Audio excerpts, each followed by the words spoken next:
আসসালামু আলাইকুম। Channel I সংবাদের এখনকার আয়োজনে সবাইকে স্বাগত জানাচ্ছি সৈয়দা তারানা তাবাসসুম। বিস্তারিত সংবাদের শুরুতেই জানিয়ে দিচ্ছি ফ্রেশ আটা ময়দা সুজি সংবাদ শিরোনাম। আফগানিস্তানে পাকিস্তানের হামলায় সর্বোচ্চ ধর্মীয় নেতা আখুনজাদা সহ ২৫০ শতাধিক সেনা নিহত। ৫৫ পাকিস্তানি সেনাকে হত্যার দাবি করল কাবুল। গভর্নর অপসারণ প্রক্রিয়া ভালো বার্তা দেবে না, কূটনীতি বিশেষজ্ঞের অভিমত। প্রতিবেশীদের সঙ্গে ইতিবাচক সম্পর্কের ইঙ্গিত পাওয়া যাচ্ছে মন্তব্য।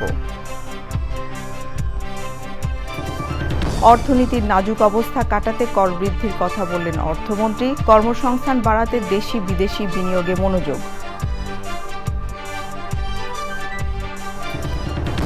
এবং বিশ্ববিদ্যালয়গুলোতে অন্তর্বর্তী আমলে রাজনৈতিক বিবেচনায় নিযুক্ত ভিসি পরিবর্তনের উদ্যোগ। শিক্ষা প্রতিষ্ঠান রাজনীতিমুক্ত রাখতে নীতিমালা প্রায় চূড়ান্ত।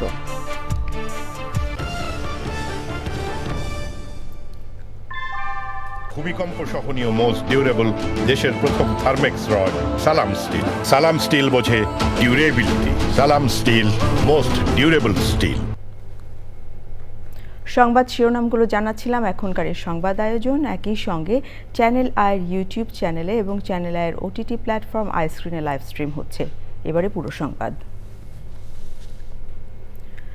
আফগানিস্তানের বিরুদ্ধে প্রকাশ্য যুদ্ধ ঘোষণা করেছে পাকিস্তান। বৃহস্পতিবার রাতে আফগানিস্তান সীমান্তের কাছে পাকিস্তানি সামরিক চৌকিতে বড় ধরনের হামলার পর আফগানিস্তানের রাজধানী কাবুলের পাশাপাশি আরও দুটি প্রদেশে বোমা হামলা চালায় পাকিস্তান। পাকিস্তান সেনাবাহিনীর মুখপাত্র জানিয়েছেন আফগানিস্তানের ২৭০ সেনা নিহত হয়েছে। আন্তর্জাতিক গোয়েন্দা থিঙ্ক ট্যাঙ্ক সংস্থা ওপেন সোর্স ইন্টেলিজেন্স দাবি করেছে পাকিস্তান অপারেশন গজব লিল হক এ আফগানিস্তানে ক্ষমতাসীন তালেবান সরকারের সর্বোচ্চ ধর্মীয় নেতা হিবাতুল্লাহ আখুনজাদা নিহত হয়েছেন। আফগানিস্তানের দাবি তাদের হামলায় ৫৫ পাকিস্তানি সেনা নিহত হয়েছে। বিস্তারিত জানাচ্ছেন আমিনা রহমান সুপ্তি।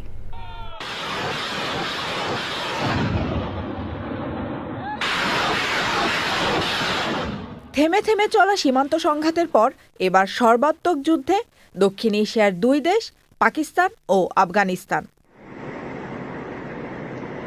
পাকিস্তান সেনাবাহিনীর মুখপাত্র জানিয়েছেন সীমান্তে আফগানিস্তানের ৭৪টি সীমান্ত চৌকি ধ্বংসসহ তাদের সেনারা ১৮টি সীমান্ত চৌকি দখল করেছে। এর আগে তালেবান প্রতিরক্ষা মন্ত্রণালয় জানায় তারা বৃহস্পতিবার রাতে ১৯টি পাকিস্তানি সামরিক পোস্ট এবং ২টি ঘাঁটি দখল করেছে। আফগান তালেবান সরকার জানিয়েছে পাকিস্তানের হামলায় তাদের ৮ সেনা নিহত এবং ১১ জন আহত হয়েছেন। হামলার জন্য সরাসরি আফগানিস্তানের তালেবান সরকারকে দায়ী করেছে ইসলামাবাদ। শুক্রবারের ঘটনাগুলো দীর্ঘস্থায়ী সংঘাতকে আরও তীব্র করে তোলায় জাতিসংঘ, চীন, ইরান, তুরস্ক এবং সৌদি আরব উভয় পক্ষকে যুদ্ধ বন্ধের আহ্বান জানিয়েছে। প্রতিবেশী দুই দেশের সংঘাতে বিপন্ন হচ্ছে সীমান্তবর্তী এলাকার মানুষের জীবন। Amina Rahman Supti, channel I. বাংলাদেশ ব্যাংকের গভর্নর অপসারণ প্রক্রিয়া বহির্বিশ্বে ভালো বার্তা দেবে না বলে মনে করেন কূটনীতি বিশেষজ্ঞ হুমায়ুন কবির। চ্যানেল আইকে তিনি বলেছেন, বর্তমান প্রেক্ষাপটে বৈশ্বিক কূটনীতির সাফল্য অভ্যন্তরীণ সক্ষমতা ও ব্যবস্থাপনার উপর অনেকটাই নির্ভরশীল। নতুন সরকারের সামনে চ্যালেঞ্জ থাকলেও প্রতিবেশী দেশগুলোর সঙ্গে কূটনীতিতে ইতিবাচক ইঙ্গিত পাচ্ছেন এই বিশেষজ্ঞ। পান্থ রহমান জানাচ্ছেন বিস্তারিত। রাজনৈতিক পট পরিবর্তনে ১.৫ দশকের বেশি সময় পর দেশে ফিরে তারেক রহমান ঘোষণা দিয়েছিলেন, নীতি হবে সবার আগে বাংলাদেশ। ক্ষমতা গ্রহণের পর সেই স্লোগানই হয়ে গেছে বাংলাদেশের কূটনীতির ট্যাগলাইন, যথাবিহিত আচরণ করিব। ২৪ জুলাই অভ্যুত্থানের পর মানুষের চাওয়া অনুযায়ী সাম্য ও মর্যাদার ভিত্তিতে কূটনীতি করার পরামর্শ দেন এই কূটনীতিক। পররাষ্ট্রনীতির ব্যাপারে একটা টেমপ্লেট, নতুন টেমপ্লেট ব্যবহার করছে। টেমপ্লেটটা হচ্ছে বাংলাদেশ ফার্স্ট। এই কথাটার অর্থ হচ্ছে আমি কারোর সাথে কোনো বিশেষ সম্পর্কে যাব না, আমি আমার বিষয়টাকে প্রধান ধরেই আমি সকলের সাথে আমার প্রয়োজন অনুযায়ী সম্পর্ক নির্ধারণ করি। কিন্তু যারা আমাদের সাথে ব্যবসা বাণিজ্য করে, বিনিয়োগ করে, তারা কিন্তু এটাকে আঞ্চলিকভাবে দেখে, দক্ষিণ এশিয়াকে একটা ইউনিট হিসাবে তারা দেখে। কাজে সেই বিবেচনায় তারা কিন্তু মনে করে এই দক্ষিণ এশিয়াতে সবার সাথে সবার ভালো সম্পর্ক থাকলে আমার ব্যবসা বাণিজ্য করতে সুবিধা হবে। তো সেই দিক থেকে আমি বলবো যে ইদানিং গত কয়েকদিনে সপ্তাহখানে আমরা কিছু ইতিবাচক ইঙ্গিত পাচ্ছি।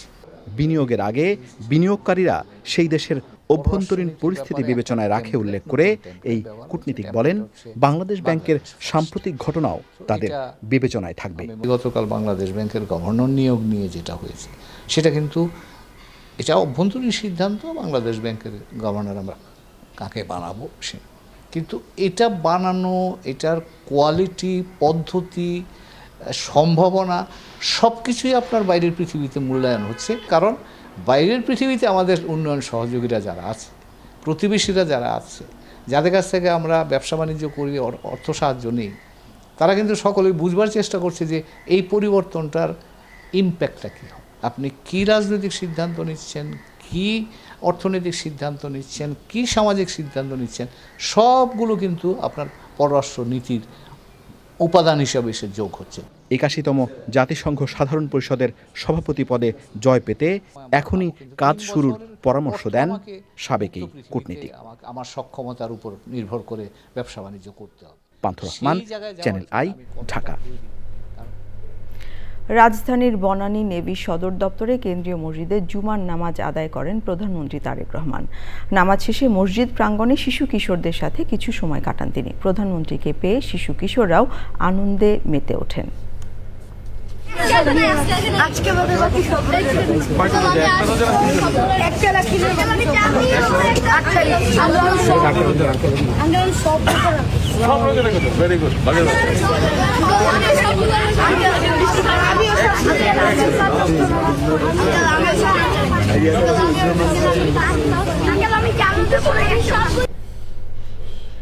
স্থানীয় সরকার, পল্লী উন্নয়ন ও সমবায় মন্ত্রী মির্জা ফখরুল ইসলাম আলমগীর বলেছেন, গণতন্ত্রকে প্রাতিষ্ঠানিক রূপ দেওয়ার কাজ করছে সরকার। জুমার নামাজের পর ঠাকুরগাঁওয়ে হাফেজিয়া মাদ্রাসা ও লিল্লা বোর্ডিংয়ের বহুতল ভবনের ভিত্তিপ্রস্তর স্থাপনের পরে সাংবাদিকদের প্রশ্নের জবাবে এসব কথা বলেন তিনি। মির্জা ফখরুল বলেন, এখন দেশের পরিস্থিতি যথেষ্ট ভালো। পুলিশ হত্যা তদন্তের প্রশ্নে তিনি জানান, স্বরাষ্ট্রমন্ত্রী যা বলেছেন সেটাই হবে।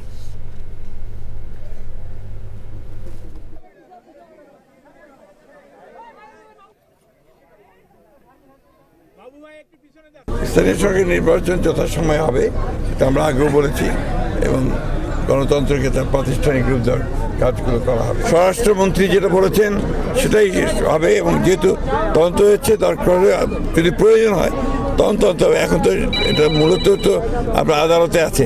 এনসিবি বলছে যে এটা মীমাংসিত বিষয়, এটা নিয়ে আবার কেন বাড়াবাড়ি? এনসিবিকে জিজ্ঞেস করেন। দেশের খারাপ অর্থনৈতিক অবস্থা থেকে উত্তরণের জন্য ট্যাক্স বাড়ানো, দেশি বিদেশি বিনিয়োগ বৃদ্ধি এবং কর্মসংস্থান তৈরির কথা বললেন অর্থ ও পরিকল্পনা মন্ত্রী আমির খসরু মাহমুদ চৌধুরী। শুক্রবার চট্টগ্রাম মহানগরীর মুসলিমাবাদে নৌবাহিনীর 14 একর জমিতে হাসপাতাল নির্মাণের জন্য সম্ভাব্যতা যাচাইয়ের সময় সাংবাদিকদের এসব কথা বলেন তিনি। অর্থমন্ত্রী বলেন, দেশি বিদেশি বিনিয়োগ না হলে কর্মসংস্থানের ক্ষেত্র তৈরি হবে না। ট্যাক্স বাড়ানোর মাধ্যমে এই যে ইনভেস্টমেন্ট বাড়াতে হবে, দেশের ভিতরে দেশের বাইরে ইনভেস্টমেন্ট বাড়াতে হবে, এর মাধ্যমেই তো একমাত্র আপনি ট্যাক্স জিডিপি বাড়ানো যাবে। এবং কর্মসংস্থান, যেটা আমাদের আরেকটা প্রোগ্রাম, বিএনপির নির্বাচনী প্রোগ্রামের মধ্যে কর্মসংস্থান একটা বড় প্রোগ্রাম। সুতরাং ইনভেস্টমেন্ট, বিনিয়োগ না হলে তো ইনভেস্টমেন্ট না হলে তো কর্মসংস্থান করতে গিয়ে হবে। এই জন্য আমরা জোর দিচ্ছি ইনভেস্টমেন্টে, দেশি বিদেশি ইনভেস্টমেন্ট জোর দিচ্ছি। আর স্বাস্থ্যসেবা, যেটা আমরা প্রমিস করেছি, ওয়াদা করেছি, শিক্ষার পরিবর্তন, শিক্ষার ক্ষেত্রে পরিবর্তন, এবং তার উপরে সবচেয়ে আমি যেটা আবারও বলছি, কর্মসংস্থান, এটা প্রায়োরিটি আমাদের। অন্তর্বর্তী সরকারের 18 মাসে যেসব বিশ্ববিদ্যালয়ে রাজনৈতিক বিবেচনায় উপাচার্য নিয়োগ দেওয়া হয়েছে, বর্তমান সরকার নীতিমালার আলোকে সেগুলোতে পরিবর্তন আনবে, এমন ইঙ্গিত দিয়েছেন শিক্ষা প্রতিমন্ত্রী ববি হাজ্জাজ। বলেছেন, স্কুল থেকে কলেজ, এরপর বিশ্ববিদ্যালয়ের সবকিছুকে রাজনীতির বাইরে রাখতে নীতিমালা প্রায় চূড়ান্ত। মোস্তফা মল্লিকের রিপোর্ট। 2024 সালের 5 আগস্ট ছাত্র জনতার অভ্যুত্থানের পর দেশ ছেড়ে চলে যান শেখ হাসিনা। অন্তর্বর্তী সরকার দায়িত্ব গ্রহণের পর নতুন করে শুরু হয় বিড়ম্বনা। সরকার পরিবর্তনের পরও নানা ইস্যুতে রাস্তা দখল করে বিভিন্ন কর্মসূচি দিতে থাকে শিক্ষার্থীদের একটি অংশ। আন্দোলন করা শিক্ষার্থীদের দাবির মধ্যে ছিল উপাচার্যের পদত্যাগ, নিজেদের পছন্দের উপাচার্যসহ বিভাগীয় প্রধানদের নিয়োগ। এসব কারণে বিশ্ববিদ্যালয়ের উপাচার্যদের পদত্যাগের হিড়িক লাগে। অন্তর্বর্তী সরকারের দায়িত্ব শেষে নির্বাচনের মাধ্যমে ক্ষমতায় আসে বিএনপি। শিক্ষা প্রতিমন্ত্রী বলছেন, বিশ্ববিদ্যালয়ের উপাচার্যদের রাজনীতির বাইরে থাকতে হবে, এজন্য নীতিমালাও প্রায় চূড়ান্ত। আমরা জানি বিগত অনেক বছর ধরে নিয়োগগুলো হেভিলি পলিটিসাইজড হয়েছে, বিগত 18 মাসেও কিছু দূর এটা হয়েছে। সো এখন আমাদের একটা শক্ত প্রচেষ্টা আছে আগামীতে যেন পলিটিসাইজ না হয়। রাতারাতি সব কিছু আমরা ডিপলিটিসাইজ করতে পারবো না, আমাদের প্রচেষ্টাটা থাকবে। সো যদিও এটা আগ বাড়িয়ে বলা হচ্ছে, বাট খুব শীঘ্রই, যেহেতু নীতিমালাটা মোটামুটি আমরা ফর্ম করে ফেলেছি, খুব তাড়াতাড়ি এটা বাস্তবায়ন হবে। সো আপনারা জানবেন আমরা ইমিডিয়েটলি অ্যাকশনে যাব যদি আমাদের কাছে ক্রেডিবল এভিডেন্স থাকে। শুধু বিশ্ববিদ্যালয় নয়, স্কুল কলেজের ব্যবস্থাপনা কমিটিতেও আসছে বড় পরিবর্তন। স্কুল থেকে শুরু করে, মানে স্কুলের ম্যানেজিং কমিটি থেকে শুরু করে কলেজের গভর্নিং বডি, বিশ্ববিদ্যালয়ের ভিসি, সব কিছু আমরা যতখানি নীতিমালা পর্যায়ে যতখানি ডিপলিসাইজ করা সম্ভব আমরা করা শুরু করেছি, এবং এটা খুব তাড়াতাড়ি এটা আমাদের নীতিমালার রূপে, অফিসিয়াল নীতিমালার রূপে আপনারা দেখবেন। সো আমাদের সেটা প্রচেষ্টা আছে, কিন্তু এটাও মনে রাখতে হবে যে রাতারাতি সব কিছু বদলে যাবে না, আমাদের প্রচেষ্টাগুলো চলমান। ববি হাজ্জাজ বলেন, রাতারাতি সবকিছু বদল করা সম্ভব নয়, তবে বড় ধরনের পরিবর্তনের ছোঁয়া দেখা যাবে 6 মাস থেকে 1 বছরের মধ্যেই। Mostafa Mallick, Channel I, Dhaka. অনুমতি না নিয়ে শিক্ষকরা অন্য পেশায় থাকলে তদন্ত সাপেক্ষে ব্যবস্থা নেওয়া হবে বলে জানিয়েছেন শিক্ষামন্ত্রী ও প্রাথমিক এবং গণশিক্ষামন্ত্রী আনম এহসানুল হক মিলন। শুক্রবার বিকেলে নির্বাচনী এলাকা চাঁদপুরের কচুয়া উপজেলা পরিষদে মাসিক সমন্বয় সভা ও আইনশৃঙ্খলা সভায় অংশ নেয়ার আগে সাংবাদিকদের তিনি একথা জানান। শিক্ষামন্ত্রী আরও বলেন, শিক্ষকতার বাইরে অন্য পেশা নিতে অনুমতি লাগবে, এটা সরকারি নিয়ম। দুর্ঘটনা প্রতিরোধে প্রত্যেককে সচেতন হওয়ার আহ্বান জানিয়ে তথ্য ও সম্প্রচার মন্ত্রী জহিরুদ্দিন স্বপন বলেছেন, পরিকল্পিত শহর গড়তে হলে সবার আগে নিরাপদ সড়ক গড়তে হবে। বরিশাল ও পিরোজপুরের সড়ক দুর্ঘটনায় ক্ষতিগ্রস্তদের বিআরটিএ ট্রাস্টি বোর্ডের আর্থিক সহায়তার চেক প্রদান করে মন্ত্রী বলেন, আর্থিক সহায়তা দেয়া ছাড়াও দুর্ঘটনায় ক্ষতিগ্রস্তদের পাশে রাষ্ট্র রয়েছে। বরিশাল জেলা প্রশাসন ও বিআরটিএর আয়োজনে সভাপতিত্ব করেন জেলা প্রশাসক খায়রুল আলম সুমন। বিশেষ অতিথি ছিলেন বিআরটিএর চেয়ারম্যান আবু মমতাজ সাদউদ্দিন আহমেদ। অনুষ্ঠানে পিরোজপুর ও বরিশালে সড়ক দুর্ঘটনায় নিহত ও আহত মোট 61টি পরিবারকে 2,17,00,000 টাকার চেক দেওয়া হয়। একমাত্র আইনই হবে সমস্ত ক্ষমতার মালিক। আইন প্রয়োগ করার বাহিনী কেবলমাত্র এই ক্ষমতা প্রয়োগ করবে, আইন তৈরি করবে আইন প্রণেতারা এবং তা প্রয়োগ করবে। এর বাইরে কোনো ধরনের কোনো মাস্তান, গুন্ডা, গডফাদার, অমুক সমিতি, অমুক পরিবহন, অমুক তমুক, আমি একটা বিশাল গডফাদার অমুক শহরের, এই কালচারটাকে একদম ভেঙে চুরমার করে দিতে হবে। সম্ভাব্য দুর্ঘটনাগুলি সম্পর্কে একটা জনসচেতনতা তৈরি করা, এবং যেহেতু সম্প্রচার মাধ্যমগুলি আমার নেতৃত্বে বা আমার অধীনে আছে, ফলে আমাদের এটা একটা বিশেষ প্রকল্প হতে পারে। জামাতে ইসলামীর আমির ডাক্তার শফিকুর রহমান বলেছেন, গঠনমূলক বিরোধী দল হিসেবে সংসদে দায়িত্ব পালন করতে চায় জামাতে ইসলামী। শুক্রবার সিলেট নগরীর আরামবাগে মহানগর জামাতের উদ্যোগে ইফতার মাহফিলে বক্তব্যে তিনি বলেন, সরকারের ভালো কাজে সব ধরনের সহযোগিতা দেবে জামাত। আর ময়মনসিংহে দলের সেক্রেটারি জেনারেল বলেছেন, নির্বাচনের আগেও জামাতের সাথে যেভাবে সহিংসতা হয়েছে একইভাবে নির্বাচন পরবর্তী সময়েও হচ্ছে। বিস্তারিত শিহাব খান দিগন্তের রিপোর্টে। নির্বাচনের পর সাংগঠনিক কর্মকাণ্ড গতিশীল করতে ঢাকার বাইরে সফর করছেন জামায়াতে ইসলামের আমির, সেক্রেটারি জেনারেল সহ কেন্দ্রীয় নেতারা। তারই ধারাবাহিকতায় ময়মনসিংহ মহানগর জামায়াতের রুকুন সম্মেলনে অংশ নেন দলের সেক্রেটারি জেনারেল।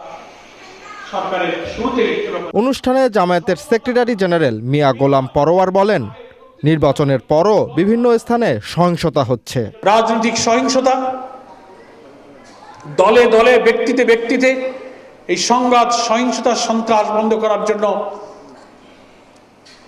আইন শৃঙ্খলা রক্ষার দায়িত্বে যারা আছেন তাদের প্রতি সরকারের কঠোর নির্দেশ প্রয়োজন এবং নিরপেক্ষ নির্দেশ প্রয়োজন। রাজধানীর আইডিবি ভবনে ফোরাম অব ডিপ্লোমা ইঞ্জিনিয়ার্স আয়োজিত ইফতার মাহফিলে দলের নায়েবে আমির মুজিবুর রহমান বলেন, যে দলকে আন্দোলনের মাধ্যমে দেশ থেকে বিতাড়িত করা হয়েছে তাদের পুনর্বাসন করা জুলাই আন্দোলনের সাথে বিশ্বাসঘাতকতার শামিল। ফ্যাসিস্ট সরকারকে যাতে 2024 সালের 5ই আগস্টে যেভাবে ছাত্র জনতা তারা তাদের বিরুদ্ধে আন্দোলন করে দেশ থেকে বিতাড়িত করেছে। সিলেটে মহানগর জামায়াতের উদ্যোগে আয়োজিত ইফতার মাহফিলে যোগ দেন দলের আমির ডাক্তার শফিকুর রহমান। বলেন, বুকে কষ্ট নিয়ে ভোটের ফল মেনে নিয়েছেন। ভালো কাজে সব কিছু দিয়ে সমর্থন করব, মন্দ কিছু হলে আমরা প্রতিবাদ করব, প্রয়োজনে আমরা রুখে দেব ইনশাআল্লাহ।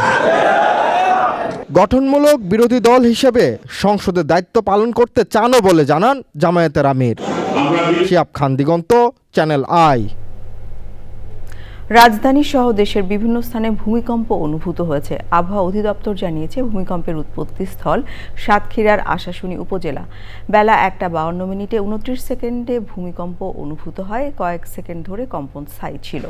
ঢাকার আগারগাঁও আবহাওয়া অধিদপ্তর থেকে উৎপত্তি স্থলের দূরত্ব 188 কিলোমিটার। রিক্টার স্কেলে ভূমিকম্পের মাত্রা 5.4 ছিল বলে জানিয়েছেন আবহাওয়া অধিদপ্তরের ভূমিকম্প পর্যবেক্ষণ কেন্দ্রের আবহাওয়াবিদ ফারজানা সুলতানা। এটি মাঝারি মাত্রার ভূমিকম্প বলে জানিয়েছেন আবহাওয়া অধিদপ্তর। এছাড়াও ভারতে পশ্চিমবঙ্গের কলকাতা সহ অন্যান্য জেলায়ও কম্পন অনুভূত হয়েছে। সেখানে রিক্টার স্কেলে কম্পনের মাত্রা ছিল 5। এবারে অমর 21 বইমেলা।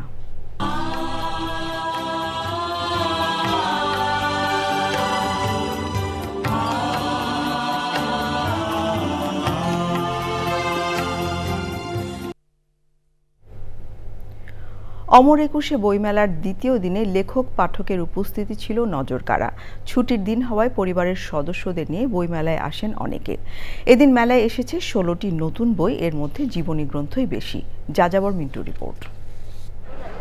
রমজানে বইমেলায় লেখক পাঠক উপস্থিতি নিয়ে সংখ্যা ছিল প্রকাশকদের, কিন্তু ছুটির দিনে মেলায় ছিল উপচে পড়া ভিড়। মেলার দ্বিতীয় দিনে পাঠকদের সন্তোষজনক উপস্থিতিতে বই বিক্রি নিয়ে আশাবাদী প্রকাশকরা। বইমেলার যে ফেব্রুয়ারি, এই যে নির্দিষ্ট সময় না হওয়া এবং রোজার মধ্যে পড়া এবং সময় খুব ছোট করে দেওয়া, এটা প্রকাশকদের জন্য খুবই একটা বিব্রতকর একটা পরিস্থিতি। অনেকেই ঘুরে ঘুরে বই দেখছেন এবং তাদের পছন্দের বইগুলো কিনছেন। তো আমরা আশা রাখি আগামীতে প্রচুর দর্শক ক্রেতা আসবেন, তাদের পছন্দের বই ক্রয় করবেন। অনেক লেখকের নতুন বই এসেছে এবারের মেলায়, তাই খুশির ঝিলিক লেখকের মনে। সমাজের আমাদের প্রতিটি ক্ষেত্রে আমরা যে বাবা মার প্রতি যে আমাদের দায়িত্ব আছে এবং বাবা মা আমাদেরকে যেভাবে গড়ে তুলেছে, সেই ইমোশন, সেই আবেগ, সেই অনুভূতিগুলো আমাদের সমাজের বাস্তব চিত্র তুলে ধরেছি আমার বইতে। আমি ভারতের ভালো ভালো উপন্যাস পড়তে পড়তে আমার মনের মধ্যে একটা অনুভূতি হয়ে গেছে যে না, আমিও একটা লিখবো, পৃথিবীতে থাকবো না তো একটা বই থাকবে। তরুণ প্রজন্ম হয়তো বা মুক্তিযুদ্ধ বিষয়ে অবগত নয়, অনেকেই হয়তো বা মুক্তিযুদ্ধ কী সেই জিনিসটা ভুলে গেছে। সেই প্রেক্ষাপটেই আমার নীলপদ্ম উপন্যাসটি লেখা। 4 বন্ধু এখানে কবিতা আছে এই বইটিতে। এটা হচ্ছে আমার সবচাইতে আনন্দের এবং আমরা চেয়েছিলাম যে আমাদের 4 জনের স্মৃতি থাকুক। মেলায় বেশ কিছু বইয়ের মোড়ক উন্মোচন হয়েছে। শনিবার মেলা শুরু হবে সকাল 11টায়, চলবে রাত 9টা পর্যন্ত। যাযাবর মিন্টু, চ্যানেল আই, ঢাকা। সবাইকে সঠিক ও ন্যায়ের পথে থাকার পরামর্শ দিয়ে চাঁদাবাজি, রাহাজানি, ছিনতাই, মাদক নিঃশেষ করার হুঁশিয়ারি দিয়েছেন ঢাকা দক্ষিণ সিটি কর্পোরেশনের প্রশাসক আব্দুস সালাম। রাজধানীর লালবাগ থানা বিএনপি আয়োজিত ইফতার ও দোয়া মাহফিলে একথা বলেন তিনি। আব্দুস সালাম বলেন, দোকানের সামনে আশপাশে পরিষ্কার রাখতে হবে যেন একটি সুন্দর ও পরিচ্ছন্ন ঢাকা শহর গড়ে তোলা সম্ভব হয়।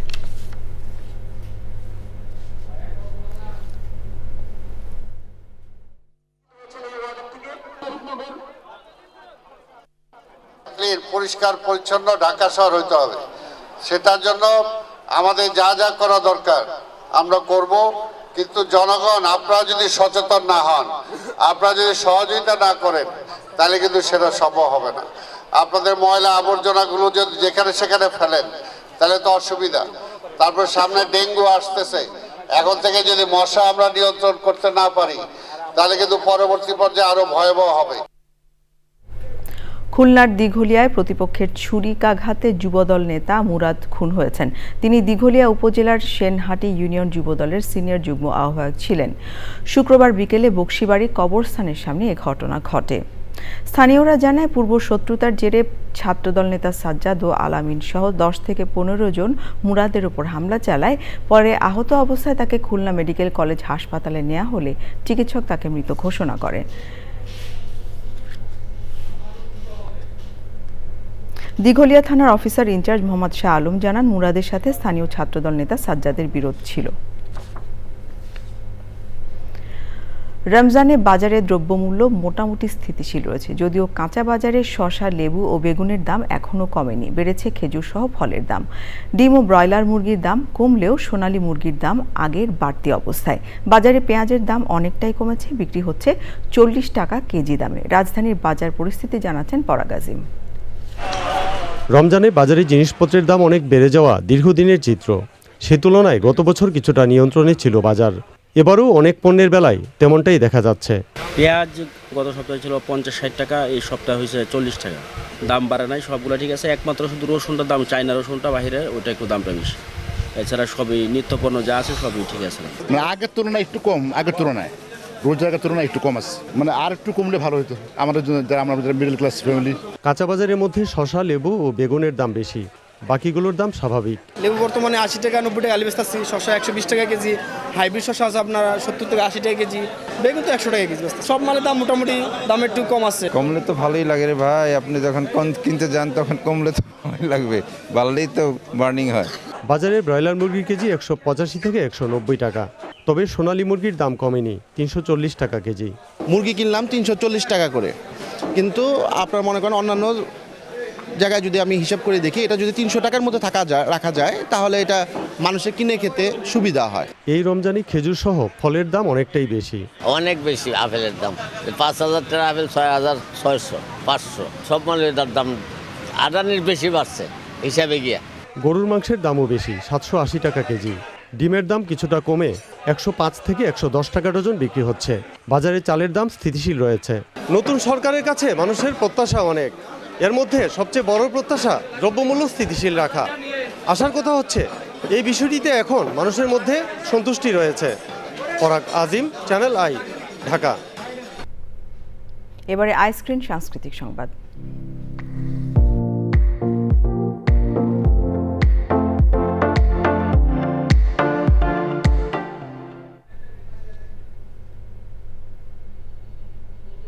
বর্ণাঢ্য আয়োজনে অনুষ্ঠিত হল কারক নাট্য সম্প্রদায়ের বর্ণমালা লিখন প্রতিযোগিতার 39 বছর।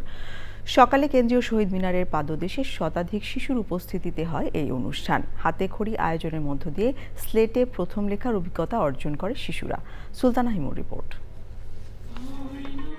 প্রজন্ম থেকে প্রজন্মে গৌরবময় ভাষা আন্দোলনের ইতিহাস বাঁচিয়ে রাখার লক্ষ্যে অনুষ্ঠিত হল কারক নাট্য সম্প্রদায়ের শিশুদের হাতে খড়ির আয়োজন। গুটি গুটি হাতে আনন্দ নিয়ে স্লেটে প্রথম লিখল আয়োজনে অংশ নেয়া খুদে শিশুরা। কেন্দ্রীয় শহীদ মিনারের কারক নাট্য সম্প্রদায়ের বর্ণমালা লিখন প্রতিযোগিতার এই আয়োজনে শিশুদের হাতে খড়ি দেন 52 ভাষা সৈনিকদের উত্তরসূরি ও বিশিষ্ট সাংস্কৃতিক জনেরা। ভাষা আন্দোলনের প্রতি মমত্ববোধ জাগাতে পড়ানো হয় শপথ। ভালোবাসবো, অনেক ভালোবাসবো, অনেক ভালোভাবে উচ্চারণ করব। আয়োজনে নবমবারের মতো প্রদান করা হয় প্রাণ প্রাথমিক বিদ্যালয়ের শিক্ষক সম্মাননা। ভাষার গানে স্মরণ করা হয় ভাষা শহীদদের। Sultana Himu, channel I, Dhaka. এবারে নিটোল টাটা আন্তর্জাতিক সংবাদ।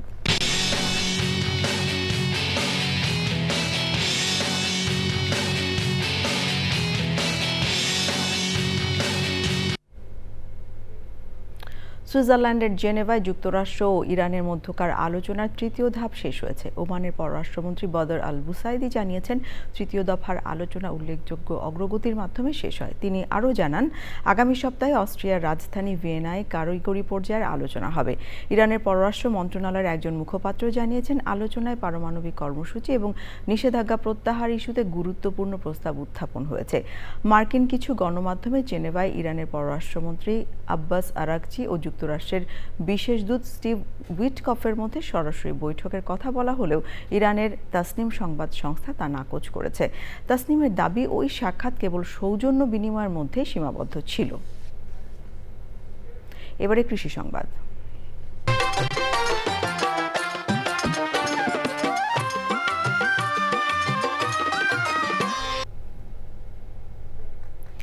উৎপাদিত আলুর দাম কম পাওয়ায় নওগাঁ জেলায় চলতি মৌসুমে আলু চাষের জমি কমেছে। ন্যায্য মূল্য না পেয়ে চরম হতাশায় ভুগছেন চাষিরা। তবে কৃষি বিভাগ বলছে ভরা মৌসুমে আলু বিক্রি না করে সংরক্ষণ করলে ভালো দাম পাওয়ার সম্ভাবনা রয়েছে। নওগাঁ প্রতিনিধি ইমরুল কায়েসের পাঠানো তথ্য ও চিত্রে রিপোর্ট করছেন জহির মুন্না। চলতি মৌসুমে নওগাঁ জেলায় ২১,৯৭০ হেক্টর জমিতে আলু চাষ হয়েছে, যেখানে গত মৌসুমে ছিল ২৫,৯৪০ হেক্টর। আগের বছরে মূল্য বিপর্যয়ের কারণে অনেক কৃষক আলু চাষ থেকে সরে দাঁড়ালেও এবছর ভালো দামের আশায় আবারও আলু চাষ করেছেন। কিন্তু মৌসুমের শুরুতেই বাজারে মিলছে না কাঙ্ক্ষিত দাম। চাষিদের অভিযোগ, বর্তমান বাজার দর দিয়ে উৎপাদন খরচই উঠছে না, ফলে লোকসানের আশঙ্কায় দিশেহারা তারা। আলু বেচে কিছু হতো না, ভাত হতো না, গরু গৃহস্থর ফসলের টাকা হতো না, ৬০,০০০ কিতে কিনবো, আবার গরু বাছুর কিতে খিলামো। আমাদের খরচ হয়েছে ১৫,০০০ টাকা, ১২,০০০ টাকা বিক্রি করতে পারতেছি, তার মধ্যে আমরা আরো ৩,০০০ টাকা আমাদের লসই থাকে। তাহলে এই ফসল করে আমরা কি করব বলেন, আমরা তো লসের মুখে আছি। অনেক কৃষক ঋণ নিয়ে কিংবা বাকিতে সার বীজ কিনে চাষ করেছেন, দাম না পাওয়ায় তারা পড়েছেন আরো বড় সংকটে। এই আলুগুলো উৎপাদন করতে অধিকাংশ কৃষকের দোকান বাকি করা হচ্ছে। যা দেখেন ৫,০০০, ১০,০০০, ১৫,০০০, এক একটা কৃষকের ২০,০০০ দোকান বাকি হয়ে গেছে। আজকে ৩০০ টাকা মন যদি আলু বিক্রয় হয়, তাহলে এই আলু বেচে কি আমাদের দোকান বাকি পরিশোধ হবে? এ পরিস্থিতিতে ভরা মৌসুমে আলু সংরক্ষণের পরামর্শ দিচ্ছে কৃষি বিভাগ। আলুর সংরক্ষণ শুরু হয়ে যাবে, কোল্ড স্টোরেজে আলু ঢুকাতে পারবে, আমরা আশা করছি তখন আলুর দামটা ভালো পাবে। আর ইতিমধ্যেই আবার শীতকালীন শাকসবজির প্রাপ্যতা কমে আসবে, তখন আলুর উপরেই ভর করবে, তখন আলুর দামটা পেয়ে যাবে কৃষক। তবে ধারাবাহিকভাবে আলুর দাম নিম্নমুখী থাকলে আগামীতে অনেক কৃষক আলু চাষ থেকে মুখ ফিরিয়ে নিতে পারেন, এমন ধারণা করছেন স্থানীয়রা। Zahir Munna, channel I. এবারে প্রকৃতি সংবাদ।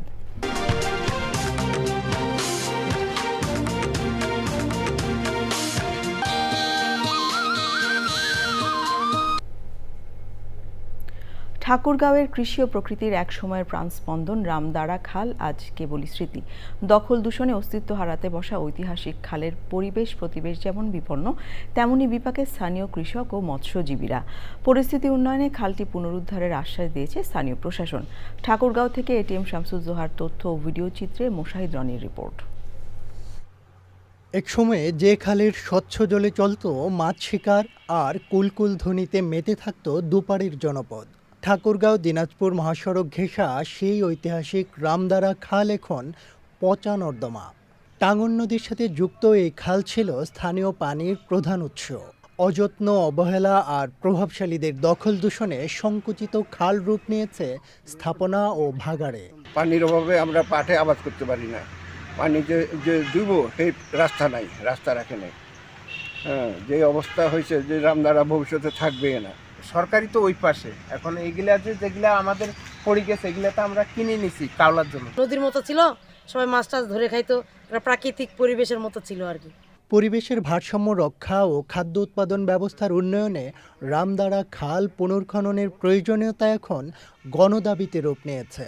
এমন বাস্তবতায় খনন ও অবৈধ স্থাপনা উচ্ছেদের আশ্বাস স্থানীয় প্রশাসনের। সীমানা নির্ধারণ কার্যক্রম সম্পন্ন হওয়ার পর আমরা রামদারা খালের যে অবৈধ স্থাপনাগুলো আছে সেই অবৈধ স্থাপনাগুলো চিহ্নিত করে এগুলো উচ্ছেদ করবে। খাল খনন করতে গিয়ে যত ধরনের অবৈধ স্থাপনা আছে, যত ধরনের বাধা আছে, এগুলো আমরা সাথে সাথে এগুলো ডিমোলিশ করে দিব এবং আমরা এই খালের যে প্রাচীন যে সৌন্দর্য, সেই সৌন্দর্যটা যাতে আবার ফিরে আসে সেই চেষ্টা করব। কেবল প্রতিশ্রুতি নয়, শিগগিরই খনন শুরুর পাশাপাশি যথাযথ ব্যবস্থাপনায় রামদারা খালের প্রবাহ ফেরানোর তাগিদ ভুক্তভোগীদের।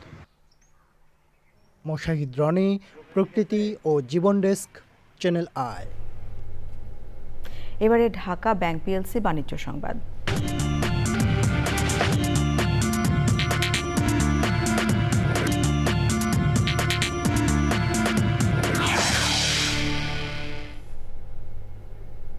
পবিত্র রমজান মাস উপলক্ষে স্কয়ারের ন্যাচারাল ওয়েলনেস ব্র্যান্ড মায়া আয়োজন করেছে বিশেষ এক্সপেরিয়েন্স জোন। রাজধানীর বসুন্ধরা সিটি শপিং মলে জনপ্রিয় মডেল ও অভিনেত্রী আয়েশা খানের উপস্থিতিতে মুহূর্তেই জমে ওঠে পুরো জোন।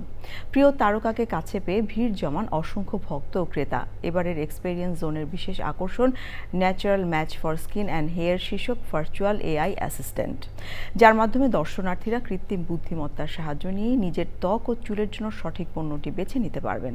আয়োজকরা জানিয়েছেন, সম্পূর্ণ অথেন্টিক সোর্স থেকে সংগৃহীত উপাদানে তৈরি মায়ার পণ্যগুলো এরই মধ্যে ক্রেতাদের আস্থা অর্জন করেছে। নরসিংদীর মাধবদীতে কিশোরীকে ধর্ষণের পর বাবার সামনে থেকে ছিনিয়ে নিয়ে হত্যার ঘটনায় বিএনপি নেতাসহ মোট 5 জন গ্রেফতার হয়েছে। সকালে ঘটনাস্থল পরিদর্শন ও ভুক্তভোগী পরিবারের সাথে কথা বলেছেন ঢাকা রেঞ্জের ডিআইজি। তবে এখনও ধরাছোঁয়ার বাইরে মূল অভিযুক্ত নুরা। এই ঘটনায় বৃহস্পতিবার দিবাগত রাতে নিহত কিশোরীর মা ফাহিমা বেগম বাদী হয়ে নুরা সহ 9 জনকে আসামি করে মাধবদী থানায় মামলা করেন। এরপর সকাল পর্যন্ত বিভিন্ন স্থানে অভিযান চালিয়ে মোট 5 জনকে গ্রেফতার করা হয়।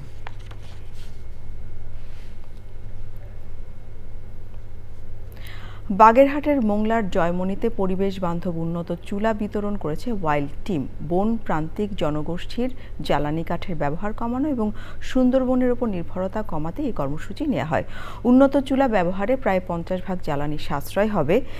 এতে কম জ্বালানি কাঠে রান্না সম্ভব। এছাড়াও কম ধোঁয়া উৎপন্ন হওয়ায় স্বাস্থ্য ঝুঁকি হ্রাস পায় এবং সময়ও ব্যয় কমে।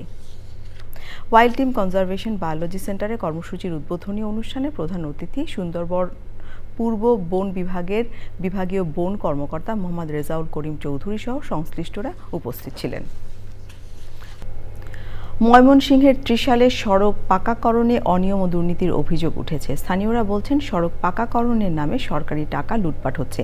বিপরীতে সংশ্লিষ্টরা বলছেন, যথাযথ নিয়ম মেনেই করা হচ্ছে সড়কের কাজ।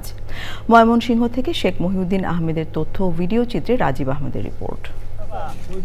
2024-2025 অর্থ বছরে 1,41,38,000 টাকা ব্যয়ে ময়মনসিংহের ত্রিশাল উপজেলার কাঁঠাল ইউনিয়নের উকিলবাড়ি কেবি আই সড়কটি পাকাকরণের কাজ পায় ঠিকাদারি প্রতিষ্ঠান মেসার্স রহমান এন্টারপ্রাইজ। চলছে কার্পেটিং কাজ। স্থানীয়দের অভিযোগ, নিম্নমানের সামগ্রী ও প্রয়োজনীয় মালামাল কম দিয়ে জোড়াতালির কার্পেটিং করা হয়েছে। হাত দিলেই উঠে আসছে পিচ।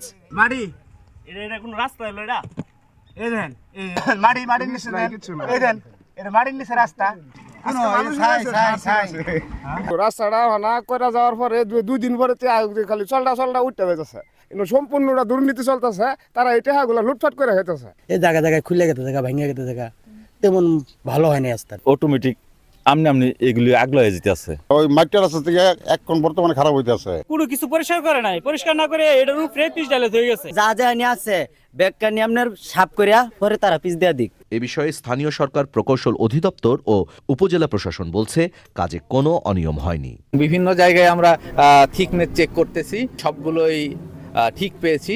আমাদের কাছে মনে হয়েছে ঠিক আছে। একটা রাস্তা পুরোপুরি শক্ত হওয়ার জন্য যে সময়টুকু লাগে, সেই সময়টুকু পূরণ হওয়ার পূর্বেই এই রাস্তাগুলো হাত দিয়ে তারা তুলতেছে। যে আমরা দ্রুত কাজগুলো করতে চাই, কিন্তু সেটিতে যদি তাদের সাপোর্ট না থাকে, জনগণের অংশগ্রহণ যদি না থাকে, তাহলে কিন্তু উন্নয়ন কার্যক্রম ত্বরান্বিত করা যায় না এবং এটি টেকসইও করা যায় না। এলাকাবাসীর ক্ষোভ, একদিকে নিম্নমানের কাজ, অন্যদিকে নির্ধারিত সময়ে সড়কের কাজ শেষ হয়নি। তাদের প্রত্যাশা, বিষয়টি খতিয়ে দেখে যথাযথ ব্যবস্থা নেবে সরকার। Rajib Ahmed, channel I. এ পর্যায়ে জানিয়ে দিচ্ছি দেশের 8 বিভাগের 10 রমজানের সেহরি ও ইফতারের সময়সূচি। ঢাকা সেহরির শেষ সময় 5টা 5 মিনিট, ইফতার 6টা 2 মিনিট। চট্টগ্রাম সেহরির শেষ সময় 4টা 58 মিনিট, ইফতার 5টা 58 মিনিট। খুলনা সেহরির শেষ সময় 5টা 8 মিনিট, ইফতার 6টা 6 মিনিট। বরিশাল সেহরির শেষ সময় 5টা 4 মিনিট, ইফতার 6টা 3 মিনিট। ময়মনসিংহ সেহরির শেষ সময় 5টা 4 মিনিট, ইফতার 6টা 2 মিনিট। রাজশাহী সেহরির শেষ সময় 5টা 12 মিনিট, ইফতার 6টা 9 মিনিট। রংপুর সেহরির শেষ সময় 5টা 9 মিনিট, ইফতার 6টা 6 মিনিট। সিলেট সেহরির শেষ সময় 4টা 57 মিনিট এবং ইফতার 5টা 55 মিনিট।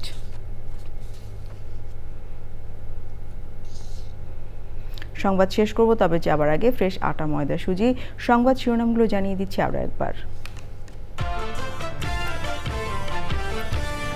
আফগানিস্তানে পাকিস্তানের হামলায় সর্বোচ্চ ধর্মীয় নেতা আখুনজাদা সহ 2.5 শতাধিক সেনা নিহত, 55 পাকিস্তানি সেনাকে হত্যার দাবি করল কাবুল। গভর্নর অপসারণ প্রক্রিয়া ভালো বার্তা দেবে না, কূটনীতি বিশেষজ্ঞের অভিমত। প্রতিবেশীদের সঙ্গে ইতিবাচক সম্পর্কের ইঙ্গিত পাওয়া যাচ্ছে মন্তব্য। অর্থনীতির নাজুক অবস্থা কাটাতে কর বৃদ্ধির কথা বললেন অর্থমন্ত্রী। কর্মসংস্থান বাড়াতে দেশি বিদেশি বিনিয়োগে মনোযোগ। এবং বিশ্ববিদ্যালয়গুলোতে অন্তর্বর্তী আমলে রাজনৈতিক বিবেচনায় নিযুক্ত ভিসি পরিবর্তনের উদ্যোগ। শিক্ষা প্রতিষ্ঠান রাজনীতিমুক্ত রাখতে নীতিমালা প্রায় চূড়ান্ত।